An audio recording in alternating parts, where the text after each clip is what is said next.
Halo teman-teman investor, di video sebelumnya saya sudah bahas mengenai kriteria saham berdasarkan kinerjanya.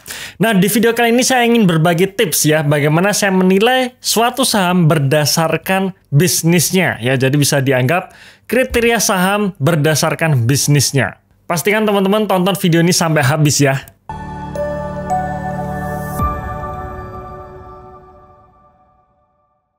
Seperti yang sudah saya share pada video-video sebelumnya, bahwa dalam memilih saham, saya biasanya akan memilih saham yang dia punya potensi naik 100% atau minimal satu bagger. Karena dengan 100% potensi kenaikannya, maka di situ margin of safety-nya lebar. Artinya kalaupun nanti tidak nyampe 100%, ya kalau dapat separohnya itu tetap lumayan. Dan saya bersyukur sejak tahun 2015 sampai tahun 2023 kemarin, saya berlangganan multi-bagger. Nah, ini adalah histori saya dalam mendapatkan multi-bagger dengan santai ya, alias saham-saham saya yang akhirnya naik multi-bagger itu tidak terjadi hanya dalam waktu beberapa bulan saja, tidak, tapi perlu sampai lebih dari 1 tahun. Ya, itulah kenapa saya menyebutnya multi-bagger dengan santai. Saya mendapatkan satu bagger di BBRI dari tahun 2015, saya beli 2018 baru naik 100%. Ya, 2 bagger di PPRO, holding period kira-kira 1 tahunan lebih, 1 bagger di MTDL, ya holding period juga kira-kira 1 tahunan lebih, 1 bagger di ALI pada tahun 2020 ya, sekitar 6 bulan ya, karena waktu itu COVID, harga saham pada jatuh, ya bisa dikatakan kita mau beli saham apapun, tahun 2020 tersebut, akhir tahun itu naik semua. Kemudian tahun berikutnya, tahun 2021, saya dapat bagger di MPMX ya. Tahun 2022-nya saya dapat bagger dari ITMG ya, 2 bagger. Saya beli tahun 2020 menjadi 2 bagger di tahun 2022 ya. Saya beberapa kali averaging up. Kalau misalkan saya tidak melakukan averaging up, dari harga pertama saya beli di 8.000, ya dapatnya sekitar 4 bagger. Kemudian saya dapat 2 bagger di SMDR dengan periode tahun 2021 sampai 2023. Dan di periode 2023 kemarin saya dapat 1 bagger di MAPA. Lalu kira-kira calon multi-bagger di saham saya untuk periode tahun ini sampai tahun depan kira-kira apa saja? Semua akan saya bongkar di event tanggal 13 Oktober nanti, yaitu di Investor Meetup. Selain bongkar portofolio, saya juga nanti akan share tentang filosofi menyusun portofolio yang ideal. Bagaimana kita memiliki portofolio yang defensif, artinya apapun volatilitas yang terjadi di market, portofolio kita tetap tumbuh. Di mana kita memilih saham yang sangat nyaman, sampai akhirnya saham tersebut naik menjadi multi-bagger. Bagaimana kita memitigasi resiko mengenai volatilitas market? Semua akan saya bongkar di The Investor Meetup nanti. Jadi pastikan teman-teman jangan sampai kelewat di event tanggal 13 Oktober besok ya. Daftar sekarang juga, linknya di bawah ini ya.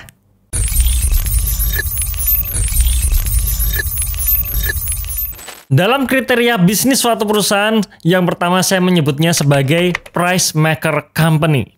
Apa itu price maker company? Yaitu perusahaan yang mampu mengontrol harga jual produknya.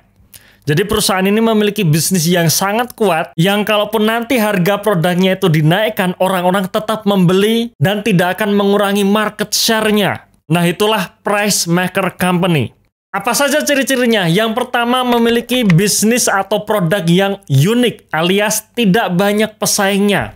Bahkan bisa dikatakan perusahaan tersebut memiliki top of mind untuk brand produknya. Yang kedua, karena produknya unik, biasanya perusahaan tersebut menjadi market leader di bidangnya. Yang ketiga, tidak ada indeks acuan yang dapat mempengaruhi harga jual produk perusahaan tersebut. Yang keempat, ciri-cirinya adalah memiliki gross profit margin atau GPM yang cukup lebar. Karena ketika dia punya produk yang unik, dia bisa menaikkan harga jual produknya. Di sisi bahan baku dia dapat murah, sehingga marginnya sangat lebar. Yang kelima yang juga tidak kalah pentingnya adalah tidak terdampak dengan pelemahan rupiah. Karena kita tahu negara Indonesia ini adalah negara yang kurs rupiahnya dalam jangka panjang ini selalu melemah. Dan yang keenam, kalau kita menemukan perusahaan dengan 5 ciri tadi, biasanya volatilitas harga sahamnya lebih stabil, alias tidak terlalu jomplang. Tiba-tiba naik tinggi, tiba-tiba turun dalam. Di bursa kita tidak banyak saham-saham tipe seperti ini ya, bisa dihitung dengan jari mungkin ya. Contohnya misalkan saat ini ada Sido muncul dengan produk tolak anginnya. Atau mungkin ICBP dengan produk Indominya.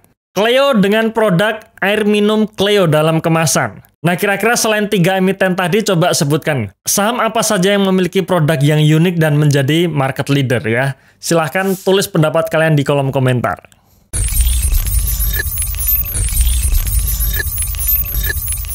Kriteria yang kedua yang saya sebut sebagai price taker company. Nah, ini berbeda dengan price maker company. Kalau price taker company adalah perusahaan yang tidak mampu mengontrol harga jual produknya.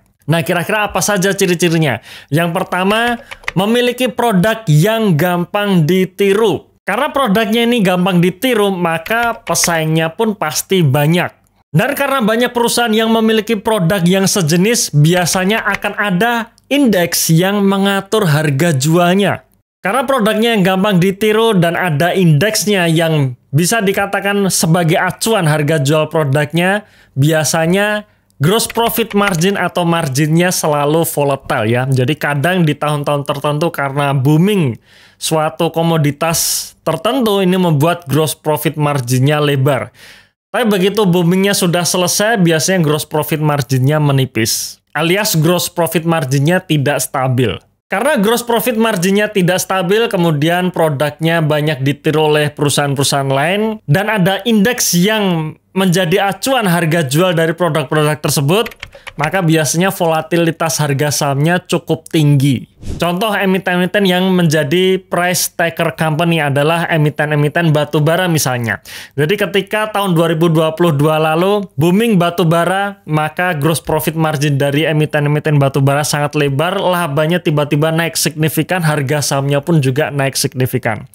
Begitu tahun 2023 di mana harga batubara turun, harga sahamnya pun ikut anjlok. Selain batu bara tentunya ada tambang yang lain, misalkan nikel ataupun emas, yang ini juga sangat ditentukan oleh kondisi global maupun ada indeks yang menjadi acuan. Selain perusahaan tambang, sektor yang lain misalkan otomotif maupun properti, itu juga bisa kita kategorikan sebagai price taker company. Di mana di situ biasanya ada persaingan harga untuk merebut konsumen.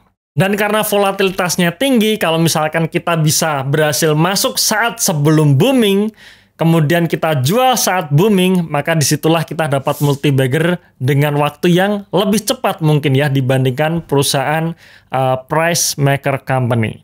Nah, dari dua kategori tadi, kira-kira kalian biasanya pilih saham yang mana nih? Price maker company atau price taker company? Tulis pendapat kalian di kolom komentar ya.